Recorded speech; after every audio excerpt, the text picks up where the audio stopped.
What the hell do I do? What happened to Lucius Malfoy after Deathly Hallows has the perfect explanation from Harry Potter star. The Harry Potter movies feature a legendary cast of veritable acting royalty, including Jason Isaacs as prominent Death Eater Lucius Malfoy. Lucius is the father of Harry's classmate and rival Draco Malfoy, and begins the series as the would-be right-hand man of Lord Voldemort, stepping back into this role when the Dark Lord returns. However, by the end of the Second War, the Malfoy family has fallen from grace in Voldemort's inner circle, as Lucius makes several perceived missteps and Draco turns out to not be the cruel killer he thought he could be. Tying into the series' overall themes of love and family, even the Malfoys prioritize each other over Voldemort's agenda. Lucius' wife, Narcissa, gives up on the battle entirely and betrays Voldemort in order to be able to get back to the castle and search for Draco.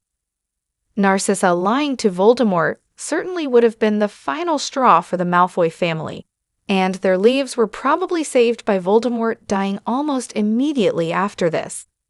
The Malfoys got repeatedly lucky in the final days of Voldemort's regime, but Jason Isaacs still paints an unflattering picture of Lucius' fall that is very satisfying. The Malfoys are a very old wizard family who prided themselves on their supposed purity of blood, and Lucius had built his entire life around these ideals. While he did love Narcissa, their marriage was traditional as she was from a similar family. He then joined the Death Eater's ranks, in pursuit of an idealized wizarding world that prevents Muggle-born wizards from studying magic.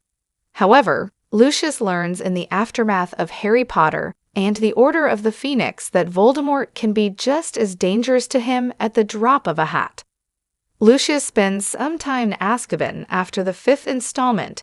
In an interview with Sci-Fi Wire, Isaac said that he didn't imagine Lucius handling anything following this very well.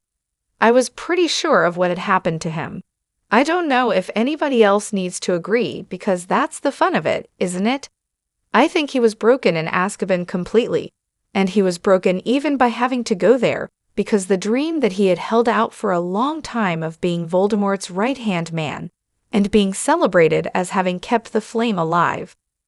That notion was shattered pretty quickly when Voldemort came back. In Deathly Hallows, you can see he's always slightly stubbly and red-eyed and drinking whenever he can. I always thought he drank too much. And then, in the final battle at Hogwarts, it became clear to him, particularly when Narcissa and Draco ran off, that there was no place for him in either future. It is a surprising but fitting end for such a villain, who is characterized by formality and tradition. Lucius doesn't go out in a dramatic battle but watches the life he tortured and killed innocents for crumbling around him. What Lucius knew in theory, but didn't fully appreciate until it happened to him, was that Voldemort was always just as willing to dispose of disappointing followers. So we get to watch Lucius pay a different price for his cruelty. And as Isaac says, all his superiority is gone because he is clueless as to what happens next. That's why that last shot of him is him just stuck in the doorway there with his wife and son disappearing in the distance and Voldemort disappearing into Hogwarts. Lucius is thinking, what the hell do I do? Because of Narcissa's last-minute betrayal and Lucius providing evidence against fellow Death Eaters following Voldemort's death, none of the Malfoys were sentenced to Azkaban after Harry Potter and the Deathly Hallows. However, whereas the Malfoys had been well respected and had some political sway before, the confirmation of their association with Voldemort entirely destroyed their reputation. Lucius and Draco both lived off the family fortune and engaged in private research and collecting rather than having any standard job, if the Ministry of Magic would even hire them at this point. Draco and his wife, Astoria Greengrass, distanced themselves from the pure-blood ideology they'd both been raised with, which caused some tension with his parents. However, Draco later reveals that Lucius did manage to create the time turner that could travel back years but never used it, possibly also fearing what it would mean if Voldemort could be revived. At the end of the Harry Potter saga, Lucius was terrified, and though it left him completely unsure of his own identity, he never went back.